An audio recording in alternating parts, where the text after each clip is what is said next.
આજે આપણે આવી ગયા છીએ નવી રેસીપી લઈને. તો આજે આપણે બનાવશું આલુ પરોઠા. તો એક વાટકો ઘઉંનો લોટ લઈ લીધો છે. એમાં મીઠું નાખી દઈએ, તેલ નાખી દઈએ,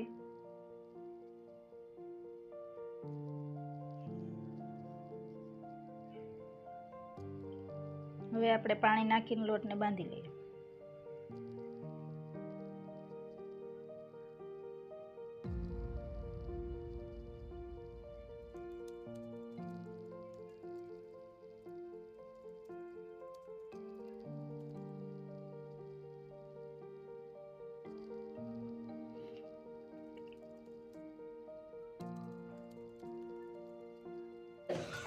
આપણો લોટ બંધાઈ ગયો છે. હવે આપણે એને તેલવાળો કરી લઈએ. તેલવાળો કરી લઈએ.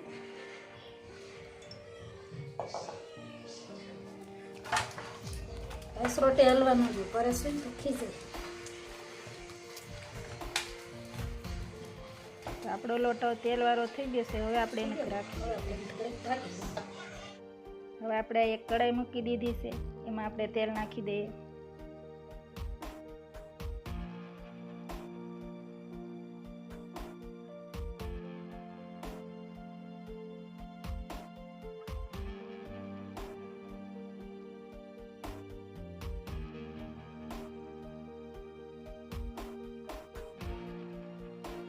તેલ ગરમ થઈ જાય એટલે હવે આપણે એમાં રાઈ નાખી દેવાની છે. તો હવે આપણે એમાં રાઈ નાખી દઈએ.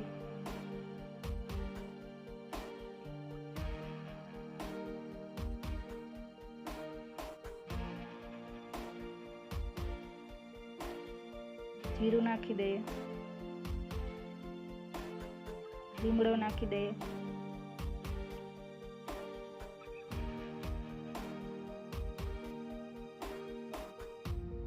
આદુ મરચાંની પેસ્ટ નાખી દઈએ,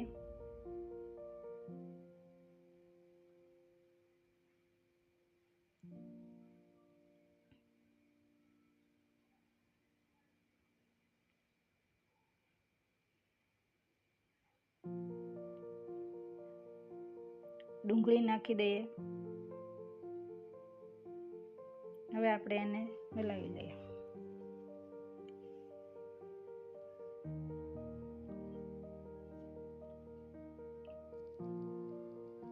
ટમેટા નાખી દઈએ,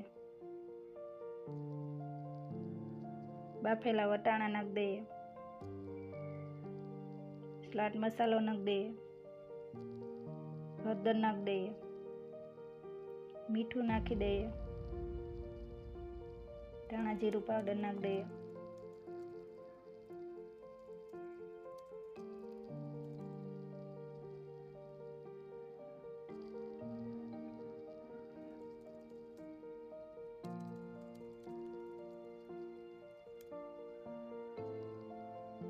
બટેકાનો ચૂંદો નાખી દઈએ,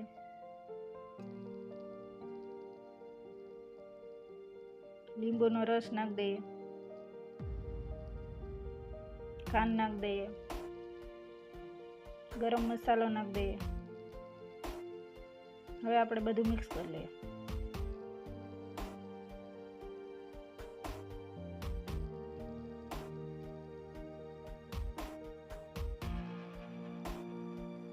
આપણો મસાલો તૈયાર થઈ ગયો છે. હવે આપણે એમાં લીલા ધાણા નાખી દઈએ.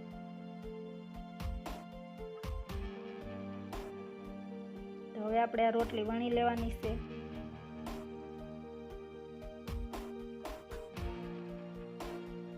આવી રીતના આપણે રોટલી વણી લઈએ.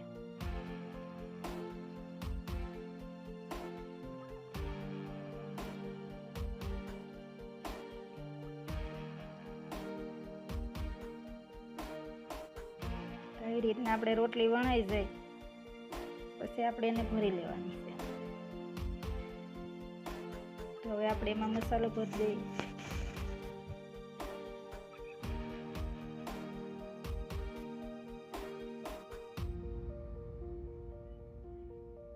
આવી રીતના આપણે મસાલો ભરી દઈએ.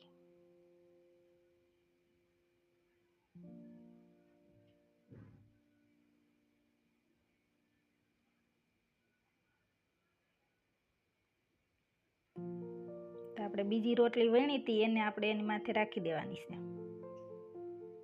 આવી રીતના આપણે રાખી દેવાની.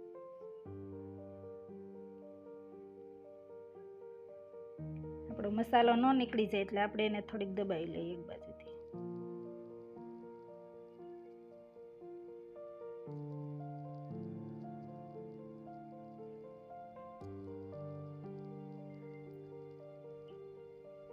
તો હવે આપણે એને તળી લઈએ.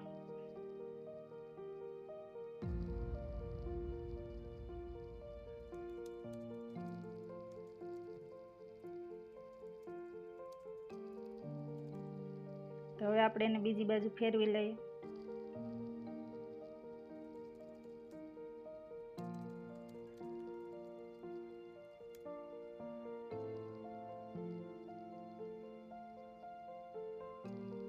તો હવે આપણે એમાં તેલ નાખશું.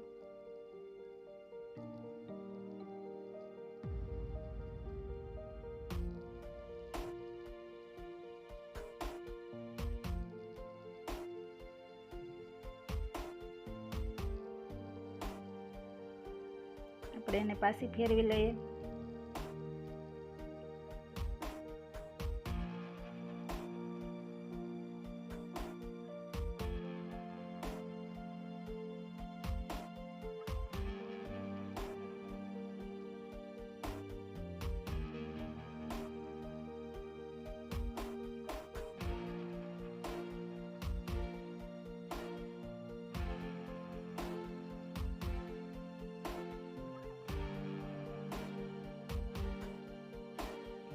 હવે આપણે એને પાછી ફેરવી લઈએ.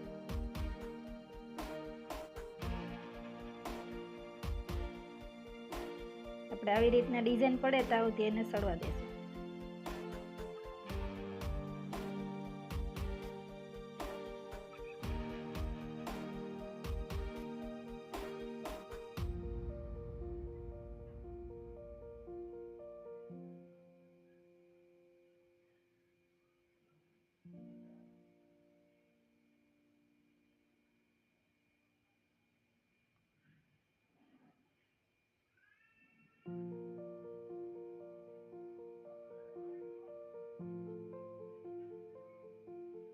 તો હવે આપણે આ સળી ગઈ છે તો હવે આપણે એને એક ડીશમાં પીરસી લઈએ. તો તૈયાર છે આપણા આલુ પરોઠા. તો તમને અમારો વિડીયો ગમે તો લાઈક કરજો, શેર કરજો, સબસ્ક્રાઈબ કરજો અને કોમેન્ટ કરવાનું ભૂલતા નહીં. તો મળશું હવે નવા વિડીયોમાં. ત્યાં સુધી જય માતાજી.